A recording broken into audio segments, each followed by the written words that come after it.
Hi, how's everybody doing? Mrs. Salgado here. I am reading chapter three um, of The Lion, the Witch, and the Wardrobe. And chapter three's title is Edmund and the Wardrobe.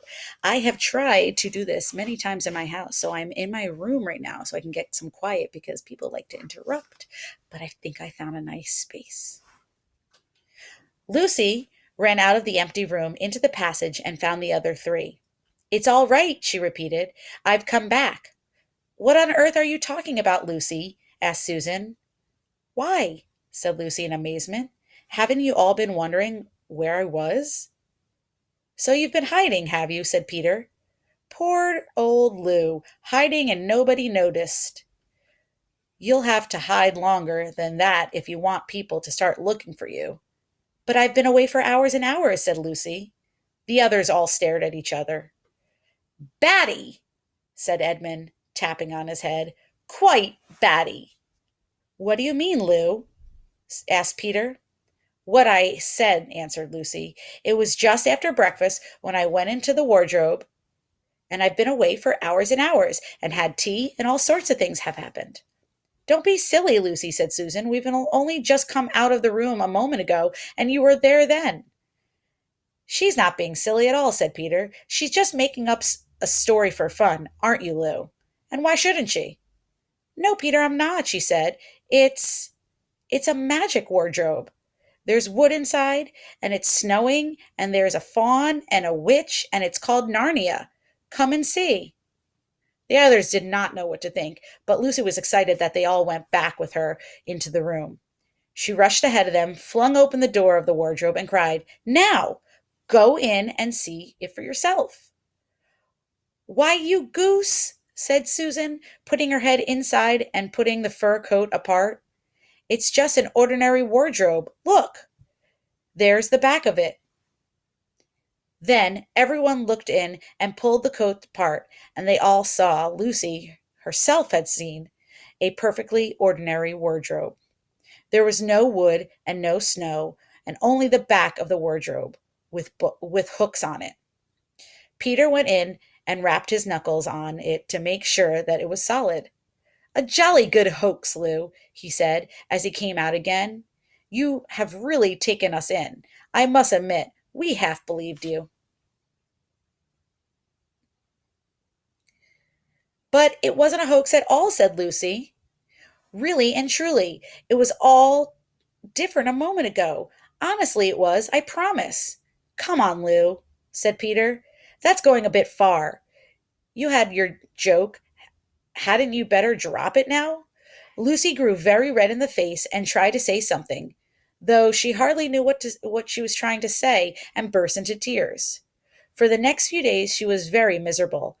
She could have made it up with the others quite easily at any moment if she could have brought herself to say that the whole thing was only a story made up for fun. But Lucy was a very truthful girl, and she knew that she was really in the right, and she could not bring herself to say that. The others who thought she was telling a lie, the others who thought she was telling a lie, and a silly lie too, made her very unhappy. The two elder ones did this without meaning to do so, but Edmund could be spiteful, and on this occasion he was spiting her if she'd found any other new countries in other cupboards of all over the house. What made it worse was these days ought to have been delightful. The weather was fine, and they were out of doors from morning to night, bathing, fishing, climbing trees, and lying in the heather.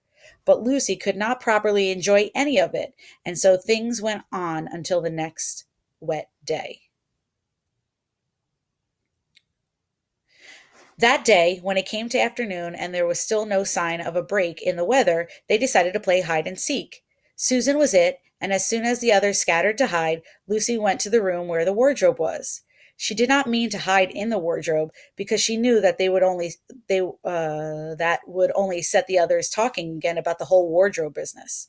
But she did want to have some more look inside it, for by this time she was beginning to wonder herself whether Narnia and the faun had not been a dream.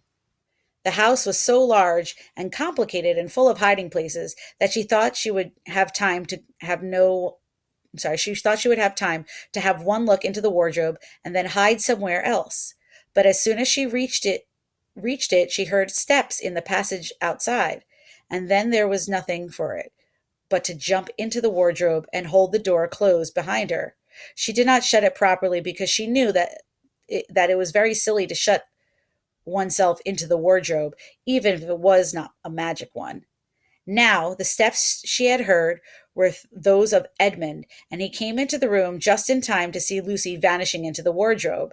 He at once decided to get into it himself, not because he thought it a particularly good place to hide, but because he wanted to go on teasing her about the imaginary country. He opened the door there. I'm sorry, he opened the door. There were the coats hanging up as usual, and a smell of mothballs, and darkness and silence, and no sign of Lucy. She thinks I'm Susan, come to catch her, said Edmund to himself, and so she's keeping very quiet in the back. He jumped in and shut the door, forgetting what a very foolish thing that it was to do. Then he began feeling around for Lucy in the dark. He had expected to find her in a few seconds and was very surprised when he did not. He decided to open the door again and let some light in. But he could not find the door either. He didn't like this at all and began groping wildly in every direction. Even shouted out, "Lucy, Lou, where are you? I know you're here." There was no answer, and Edmund noticed that his own voice had a curious sound. Not like the sound you'd expect in a cupboard, but a kind of open air sound. He also noticed that he was unexpectedly cold, and then he saw a light. "Thank goodness," said Edmund. "The door must have swung open on its own accord." He forgot all about Lucy, and he went toward the light, which he had thought was the open door of the wardrobe, but instead of finding himself stepping out into the spare room, he found himself stepping out from the shadow of some dark fir trees into an open place in the middle of the woods. There was crisp, dry snow under his feet and more snow lying on the branches of the trees. Overhead there was a pale blue sky, the sort of sky one sees on a fine winter day in the morning.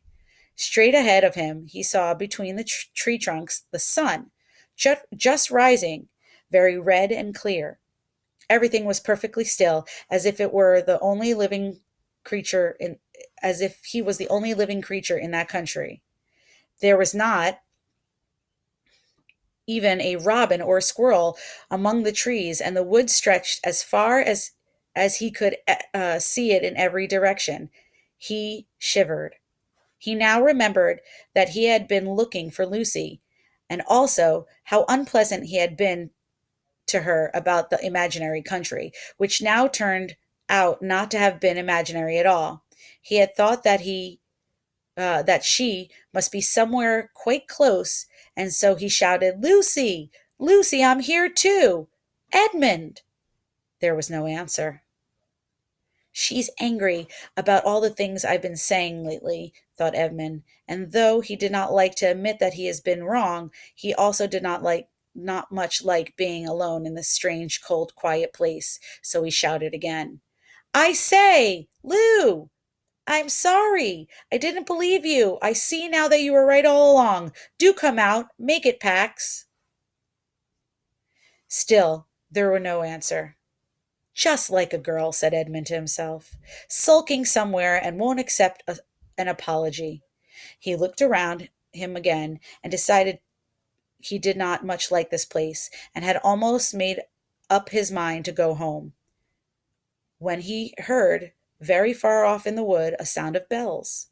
He listened, and the sound came nearer and nearer, and at last there swept in sight a sledge drawn by two reindeer.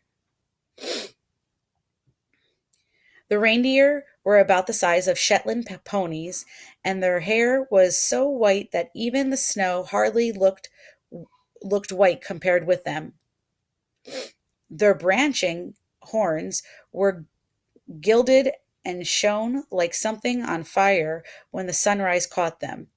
Their harness was scarlet leather and covered with bells. On the sledge, driving the reindeer, sat a fat dwarf who would have been about 3 feet high if he had been standing. He was dressed in polar bear fur. On his head, he wore a red hood with a long gold tassel hanging down from his point. His huge beard covered his knees and served him instead of a rug. But behind him, on a much higher seat in the middle of the sledge, sat a very different person, a great lady, taller than any woman that Edmund had ever seen. She also was covered in white fur up to her throat, and held a long straight golden wand in her right hand, and wore a golden crown on her head. Her face was white, not merely pale, but white like snow or paper or icing sugar, except for her very red mouth. It was a beautiful face in other respects, but proud and cold and stern. The sledge was a fine sight as it came sweeping towards Edmund, with bells jingling and the dwarf cracking his whip and the snow flying up on each side. Stop, said the lady, and the dwarf pulled reindeer up so sharp that they almost sat down.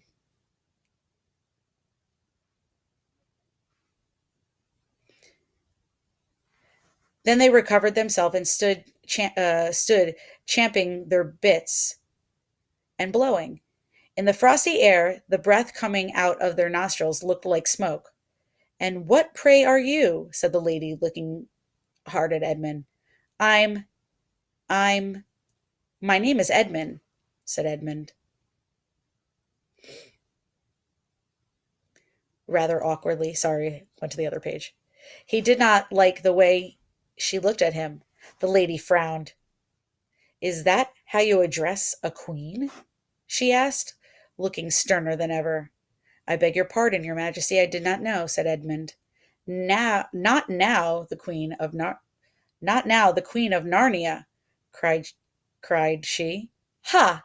You shall know us better hereafter. But I repeat, what are you? Please, your majesty, said Edmund, I don't know what you mean. I'm in school. At least, I was. It's the holidays now.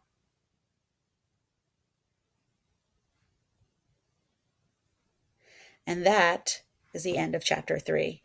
Very interesting book. I hope you liked it.